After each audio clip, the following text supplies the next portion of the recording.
દરેક વિદ્યાર્થી મિત્રોનું યુનિક એકેડમીમાં ફરીવાર હાર્દિક સ્વાગત છે. આપણે સબ્જેક્ટ લોજિકલ રિઝનિંગ ટોપિક છે આપણો ઘડિયાળ વિશે. બરાબર. હવે લોજિકલ રિઝનિંગના તો દરેક સ્ટુડન્ટને હવે તો સિલેબસ ખબર પડી જ ગયા હશે કે ગવર્મેન્ટની જેટલી પણ આવનારી એક્ઝામ છે એમાં રિઝનિંગ કેટલો ઇમ્પોર્ટન્ટ ટોપિક છે આપણા માટે. બરાબર. અને એ રિઝનિંગના ટોપિકમાં કયા કયા સિલેબસ એકોર્ડિંગ ટોપિકો ઇન્વોલ્વ કર્યા છે એ હવે તમને પણ ખબર છે. તો આપણે લાસ્ટ યરના ક્વેશ્ચનો, કેવા ટાઈપના ઘડિયાળના રિલેટેડ ક્વેશ્ચનો પૂછાય છે, કેવા ટાઈપના ક્વેશ્ચનને શોર્ટમાં ગણી શકાય છે ફોર્મ્યુલાને પ્રમાણે. તો આપણે એ પ્રમાણે આપણે આજે ક્વેશ્ચન સોલ્વ કરીએ એટલે ધીરે ધીરે તમને બધું ખબર પડે કે કેવા ટાઈપના ક્વેશ્ચનો બંને કાંટા ભેગા થાય તો પછી અરીસામાં જોવામાં આવે ત્યારે કેટલો સમય બતાવે છે, બંને કાંટા વચ્ચે કેટલો ખૂણો બને છે, સામે આવે ત્યારે કાંટા વચ્ચે તો ખૂણો શોધો. બરાબર. તો હવે આ બધા ક્વેશ્ચનને આપણે ઇનશોર્ટમાં કઈ રીતે ગણી શકાય. બરાબર. તો અહીં આપણે ફોર્મ્યુલા આપ્યું છે અને ફોર્મ્યુલા એકોર્ડિંગ જ આપણે શોર્ટ ટ્રીકમાં ગણી શકાય છે. કેમ કે એક્ઝામમાં આપણી પાસે રિઝનિંગ માટે લોંગ મેથડ પ્રમાણે ગણવા માટે ટાઈમ નથી ત્યાં. અને ઓલરેડી બહુ જ હવે રિઝનિંગના ને એવા બધા ક્વેશ્ચનો છે તમારા સિલેબસમાં અને ટાઈમ તમને ત્યાં બહુ જ ઓછો પડવાનો છે. તો વગર પ્રેક્ટિસે આ વસ્તુ પોસિબલ છે જ નહીં. બરાબર. તો આ વસ્તુ ક્યારે જ્યારે પોસિબલ હશે જ્યારે તમે આ પ્રેક્ટિસ કરી હશે, શોર્ટ મેથડમાં કઈ રીતે ગણી શકાય. બરાબર. આ બધું ઇમ્પોર્ટન્ટ છે તમારા માટે. તમે દરેક વિડીયો જુઓ મારા. હું ગુજરાતી ગ્રામર હોય, રિઝનિંગ હોય, દરેક ટોપિકના હું રૂલ્સ નિયમ પ્રમાણે જે ઓથેન્ટિક બુકો હોય છે હું એ પ્રમાણે જ પ્રિપરેશન કરાવું છું. બરાબર. પછી એક કોઈ પણ ટોપિક હોય તો આપણે હવે શોર્ટમાં કેવી રીતે આપણે કોઈ પણ સોલ્યુશન કરી શકાય. બરાબર. તો આપણે હવે સ્ટાર્ટ કરીએ એટલે તમને ધીરે ધીરે ખબર પડશે. કેમ કે ઘણા બધા સ્ટુડન્ટો શું હોય છે કે એમને ખબર હજુ ન્યૂ હોય છે, તો એમને ખબર જ નથી હોતી કે આપણે કઈ બુકો પ્રિફર કરવાની, કઈ બુકમાંથી પ્રિપરેશન કરવાનું. આટલી જે સાંભળી લેશે કે હા એની બુક છે એટલે બધી બુકો વસાવતા જશે ખાલી. પણ તમે જેટલી બુકો વસાવશો ને દરેકની મેથડ અલગ હોય છે એટલા તમે કન્ફ્યુઝ થશો. તો હંમેશા ઓથેન્ટિક બુકને જ પકડો. હું તો કહું છું ગવર્મેન્ટ દ્વારા જે પબ્લિશ થતી હોય. અને શોર્ટ ટ્રીકમાં તમે વિડીયો જુઓ કેવી રીતે ગણી શકાય છે, નોટબુક બનાવો, સ્ક્રીનશોટ લો અને ફોર્મ્યુલાને તમે લખીને રાખો જેથી કરીને તમને શું થાય, તમારું રિવિઝનના ટાઈમે આ બધું કામ લાગશે. અને તમે આ જે ક્વેશ્ચન છે હું કરાવું છું તે લાસ્ટ યરના ઘણા બધા જીપીએસસીથી લઈને ક્લાસ 3 સુધીની દરેક એક્ઝામમાં આવા ટાઈપના ક્વેશ્ચનો પૂછાયા છે. હવે હું સોલ્વ કરીશ એટલે ધીરે ધીરે તમને ક્વેશ્ચનો ખબર પડશે. 9 અને 10 વાગ્યાની વચ્ચે બંને કાંટા કેટલા વાગે ભેગા થાય. તમે લાસ્ટના ક્વેશ્ચનમાં જુઓ ક્લાસ 3ના આવા ક્વેશ્ચનો છે. તો હવે આને શોર્ટ મેથડથી કઈ રીતે ગણી શકાય. શું કીધું અહીં? 9 અને 10 વાગ્યાની વચ્ચે કીધું છે કે બંને કાંટા કેટલા વાગે ભાગે. તો હવે આપણે ખાલી સૂત્ર યાદ રાખવાનું છે. આમાં સૂત્ર શું છે?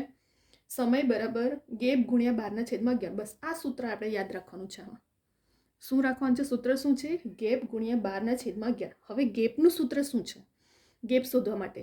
તો ગેપનું સૂત્ર જે અહીં આપણને સમય આપ્યો હોય છે ને 9 અને 10 વાગ્યાની વચ્ચે કીધું છે.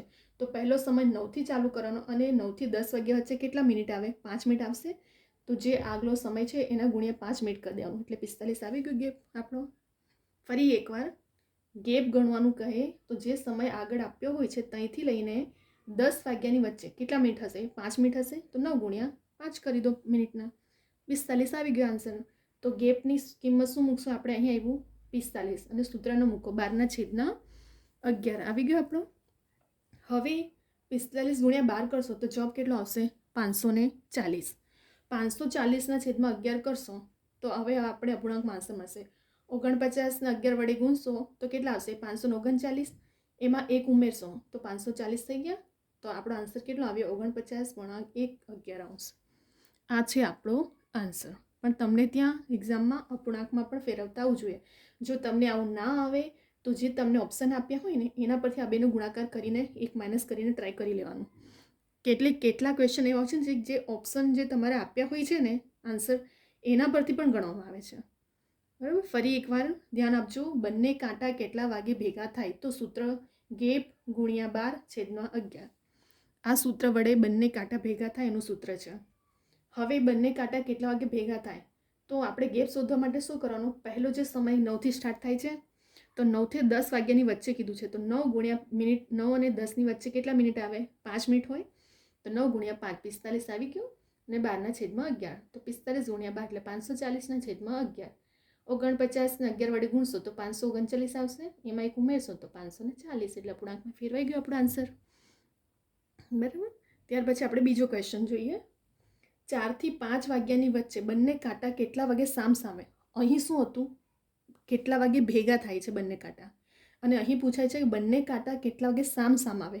હવે સામસામ આવે ત્યારે પાછું નવું સૂત્ર આવશે તમારું, નવો ફોર્મ્યુલા. બરાબર. આ તમે ફોર્મ્યુલા લખીને એને રિવિઝન કરો, પ્રેક્ટિસ કરો. બરાબર. કે ઇનશોર્ટમાં આવી રીતે જ તમારા માટે ત્યાં ગવર્મેન્ટની એક્ઝામ માટે છે ને એક માર્ક્સ બહુ ઇમ્પોર્ટન્ટ હોય છે. અમુક સ્ટુડન્ટ હોય છે કે આ ટોપિક સ્કીપ કરી દે, આ ટોપિક કવર કરી લે, ફક્ત રિઝનિંગ કરી લે, હિસ્ટ્રી સ્કીપ કરી લે. એવું નથી કરવાનું. આપણા માટે જો મેરિટમાં આવું છે ને, ગવર્મેન્ટ જોબ લેવી છે, તો એક સિલેબસના એક ટોપિક ઇમ્પોર્ટન્ટ છે ને એક માર્ક્સ. કેમ કે કેટલા સ્ટુડન્ટ તો 0.10 0.20થી પણ રહી ગયા છે મેરિટમાં આવવાથી. બરાબર.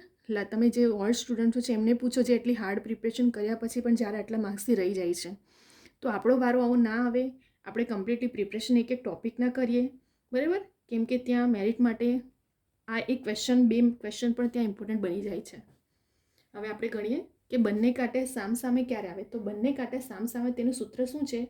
ગેપ પ્લસ કે માઇનસ 30 ગુણ્યા 12/11. હવે હું તમને સમજાવું અહીં કે જો સમય 12 થી 6ની વચ્ચે હોય તો શું કરવાનું? સૂત્ર કયું મૂકવાનું? ગેપ પ્લસ 30 ગુણ્યા 12/11. અને જો 6 થી 12ની વચ્ચે હોય તો સૂત્ર શું આવશે? ગેપ માઇનસ 30 ગુણ્યા 12/11. હવે સમજ પડી? જો સમય 12 થી 6ની વચ્ચે હોય તો પ્લસ વાળું મૂકવાનું સૂત્ર, પ્લસ 30 વાળું.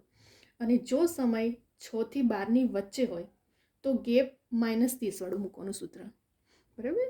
તો હવે અહીં જો 4 થી 5, તો 4 થી 5 શેમાં સમાયેલો છે? 12 થી 6માં સમાયેલો છે. તો આપણે કયું સૂત્ર મૂકશું? ગેપ પ્લસ 30 ગુણ્યા 12/11. કયું સૂત્ર મૂકશું આપણે? ગેપ પ્લસ 30 ગુણ્યા 12/11. ચલો સૂત્ર મૂકીએ આપણે. સમય બરાબર ગેપ પ્લસ 30 ગુણ્યા 12/11 કરો. ચલો ગેપ મેં તમને અહીં શીખવાડું, ગેપ કઈ રીતે ગણવાનું હોય છે. ગેપ આપણો કલાક કેટલો આપ્યો છે? 4. અને 4 થી 5 વચ્ચે કેટલા મિનિટ આવે? 5 મિનિટ આવે. તો 4 ગુણ્યા 5 કરો પ્લસ 30 અને સૂત્રના 12/11. 4 × 5 = 20. આ 30 આવ્યું. હવે 12/11. 30 પ્લસ 20 કેટલા થાય? 50 થાય. હવે 12/11. 50 ગુણ્યા 12 કરો, 650 થાય. 650/11 કરશો તો હવે એને અપૂર્ણાંકમાં ફેરવ્યું છે. તો આપણે કેવી રીતે કરશું? 11 ને 54 વડે ગુણાકાર કરશો તો તમારે કેટલા થાય? 648. હવે 648 49 50 51 52 53 54. બરાબર. તો એવી રીતે આપણે શું કરવાનું? હવે એને અપૂર્ણાંકમાં ફેરવતા એમાં 6 પ્લસ કરી દેવામાં આવે છે. તો આપણે કેટલો જવાબ આવી જશે? 650/11 આપણો આન્સર આવી ગયો. ફરી એકવાર આપણે રિવિઝન કરી લઈએ કે જો અહીં શું કીધું છે? બંને કાંટા કેટલા વાગે ભેગા થાય? ભેગા થાય તો પછી આ સૂત્ર ગેપ ગુણ્યા 12/11. પરંતુ જ્યારે તમને ક્વેશ્ચનમાં કીધું કે સામસામે ક્યારે આવે, તો સામસામે કીધું તો પછી આ સૂત્ર યાદ રાખવાનું. બરાબર. શું કીધું છે? બંને કાંટા ભેગા થાય તો ગેપ ગુણ્યા 12/11. 9 અને 10 વાગ્યાની વચ્ચે કેટલા કાંટા બે? સૂત્ર મૂક્યું આપણે ગેપ ગુણ્યા 12/11. ગેપ કેટલો આપ્યો છે આપણને? કે તે શોધવાનું ગેપ જે સમય આગલો આપ્યો હોય ત્યાંથી લઈને કેટલી મિનિટ? 10 વાગ્યા 9 થી 10ની વચ્ચે 5 મિનિટ હોય છે. તો 9 ગુણ્યા 5, કલાકના 9 ને 5 મિનિટ, 9 × 5 = 45. ગેપ મળી ગયું. 12/11. 40 ગુણ્યા 12 કરો તો 540/11. હવે આપણે અપૂર્ણાંકમાં ફેર્યું. બરાબર. ત્યાર પછી બીજો ક્વેશ્ચન મેં કીધું કે સામસામે આવે ત્યારે, તો યાદ રાખજો કન્ફ્યુઝન ના થાય. 12 થી 6ની વચ્ચે કે સમય આપ્યો હોય તો પછી પ્લસ 30, ગેપ પ્લસ 30 ગુણ્યા 12/11. પરંતુ 6 થી 12ની વચ્ચે સમય આપ્યો હોય તો ગેપ માઇનસ 30 ગુણ્યા 12/11. અહીં આપણને જે સમય આપ્યો છે 4 થી 5 એ પ્લસવાળામાં આવશે, 12 થી 6 વચ્ચે વાળામાં. બરાબર. તો આપણે સૂત્ર શું મૂકશું? ગેપ પ્લસ 30 ગુણ્યા 12/11. હવે ગેપ કેટલો છે આપણી પાસે? 4. મેં તમને શીખવાડું ગેપ કઈ રીતે ગણવાનું. આ કેટલો સમય છે? 4. 4 થી 5 વાગે કેટલા મિનિટ આવે? 5 મિનિટ આવે. તો 4 ગુણ્યા 5 કરો, 20 મળી ગયા. આ 30 સૂત્રના મૂકીએ ને 12/11. 30 ગુણ્યા 20 કરો, 50 થાય. 12/11. 50 ગુણ્યા 12 કરશો એટલે 650 થાય. તો 650ના છેદમાં 11 હવે એને અપૂર્ણાંકમાં ફેરશું તો 54.6 આન્સર આપણો આવી ગયો. બરાબર. તમને મેં જે વસ્તુ હાઇલાઇટ કરી છે તે ભૂલ ના થાય, કન્ફ્યુઝન ના થાય, ધ્યાન રાખજો. એક તો એક્ઝામમાં બહુ ઉતાવળ ના કરવાની. અમુક વાર એવું થાય છે ને, ઉતાવળમાં આપણે શું છે ને પાછલી ક્વેશ્ચન શું પૂછ્યું તો તેમાં જ કન્ફ્યુઝન કરીને આપણે ફટાફટ બીજી ટ્રીકે ગણીને આવતા હોય છે. અહીં આપણને ભેગા કહી તો ગેપ ગુણ્યા 12/11 સૂત્ર યાદ રાખજો, અને સામે કહી તો પાછું ટાઈમ ધ્યાન રાખજો. 12 થી 6ની વચ્ચે આવે છે કે 6 થી 12ની વચ્ચે. 12 થી 6ની વચ્ચે હોય તો +30 અને 6 થી 12ની વચ્ચે હોય તો -30 મૂકીને સૂત્રમાં કિંમત મૂકજો. બરાબર. આવા તમારી પાસે ટ્રીક હોવી જોઈએ. આની આ મેથડની ફોર્મ્યુલા શોર્ટ ટ્રીક છે ગણવાની. આનાથી શોર્ટ ટ્રીક કોઈ છે જ નહીં. બરાબર. તો હવે આપણે આ બંને ક્વેશ્ચન સોલ્વ થઈ ગયા છે ઘડિયાળને રિલેટેડ. લોજિકલ રિઝનિંગના આવા ટાઈપના જ ક્વેશ્ચન પૂછાયા છે, અને લાસ્ટ યરના તમે ક્વેશ્ચન પેપર જોઈ પણ શકો છો. અને હું એવા ટાઈપના જ વિડીયો બનાવું છું કે જેથી કરીને તમને એ આવનારી એક્ઝામમાં પણ કામ લાગે અને શોર્ટ મેથડથી તમે કેવી રીતે સોલ્યુશન કરી શકો છો. બરાબર. ઘણા બધા સ્ટુડન્ટની હવે હું એક આવું રકમ તમારી એક્ઝામ્પલ લખીને ગણવા બેસું કે ખોટું મેં 1 કલાક ખેંચું તમને એવી રીતે ગણીને એક સ્ટેપ, એનો કોઈ મિનિંગ નથી. એના કરતાં તમે જેટલો સમય તમારો બચી જાય તમે બીજો પણ ટોપિક કરી શકો છો. એટલા માટે હું પહેલાંથી જ લખીને તમને ફટાફટ step by step point to point એક વસ્તુ મેં લખી છે અહીંયા, જેથી કરીને કોઈ સ્ટુડન્ટને કન્ફ્યુઝન પણ ના થાય. અને હું એક પોઈન્ટ ટુ પોઈન્ટ તમને સમજાવું છું કે કેવી રીતે ક્યાં કન્ફ્યુઝન થાય છે, ક્યાં ચેન્જીસ થાય છે, કેવા ટાઈપના ક્વેશ્ચનો પેપર સેટર મૂકીએ છીએ, અને આપણી સ્ટુડન્ટની ભૂલ ક્યાં થાય છે. તો હવે આવી ભૂલો ના થાય સ્ટુડન્ટોને. થોડું ધ્યાનથી અને બહુ ઉતાવળ ના કરવાની, સમજવાની કોશિશ કરવાની. ફોર્મ્યુલા મૂકો, ફોર્મ્યુલામાં શોર્ટમાં કઈ રીતે ગણી શકાય, કેવી રીતે ટાઈમને સેવિંગ કરી શકાય એક્ઝામમાં. બરાબર. આ બધું હવે આપણે અહીં ક્વેશ્ચન કમ્પ્લીટ કરી દીધું છે. હવે આપણે બીજા પણ રિઝનિંગના એવા ટોપિકો લઈને આવશું. બરાબર. ઘણા બધા આપણા સિલેબસ ડિક્લેર થઈ ગયા છે દરેક એક્ઝામના ગવર્મેન્ટના. તો સિલેબસ વાઇઝ આપણે બધા વિડીયો લઈને આવશું. તમે વિડીયો જુઓ, તમે સ્ક્રીનશોટ પણ લઈ શકો છો કે પછી વિડીયોને ડાઉનલોડ કરી લો, જેથી કરીને જ્યારે તમને જરૂર પડે ત્યારે તમે જોઈ શકો. બરાબર. અધરવાઇઝ તમે પ્રેક્ટિસ બહુ જ ઇમ્પોર્ટન્ટ છે. તો તમે જાતે પણ ગણો, વિડીયો જુઓ અને જાતે ગણો પણ. જેટલું પ્રેક્ટિસ હશે ને એટલી વધારે તમને એક્ઝામના ટાઈમે યાદ આવશે બધું. બરાબર. તો અહીં તમને આ વિડીયો ગમે છે, શોર્ટ ટ્રીક ગમી તમને મારી, તો તમે લાઇક, શેર, સબસ્ક્રાઈબ કરો, બીજા બધા સ્ટુડન્ટને પણ શેર કરો. અને હું તો દરેક વિડીયોમાં બોલું છું કે દરેક સ્ટુડન્ટ એફર્ટ નથી કરતા કોચિંગને, તો યુટ્યુબ પર બી આપણી પાસે છે અવેલેબલ. બરાબર. હું આવા વિડીયો મૂકું છું જેથી કરીને દરેક સ્ટુડન્ટ સુધી આ વિડીયો ટ્રીક પહોંચે. અને જે પુઅર પીપલ છે, પુઅર સ્ટુડન્ટો છે, જે એફર્ટ નથી કરતા કોચિંગો, તો એમને પણ ગવર્મેન્ટ જોબ મેળવવાનો હક છે. તો આપણે દરેક સ્ટુડન્ટ સુધી પહોંચાડીએ. બરાબર. આ વિડીયો, આ ટ્રીકને દરેક સ્ટુડન્ટ સુધી પહોંચે એવી મારી આશા છે. અને દરેક સ્ટુડન્ટ પણ આવો સ્ક્રીનશોટ લઈને પ્રિપરેશન કરો, જેથી દરેક સ્ટુડન્ટને પણ ગવર્મેન્ટ જોબ મળે. બરાબર. તો હવે આપણે બીજા નેક્સ્ટ વિડીયો લઈને આવશું. અહીં આપણે વિડીયોને સ્ટોપ કરીએ છીએ.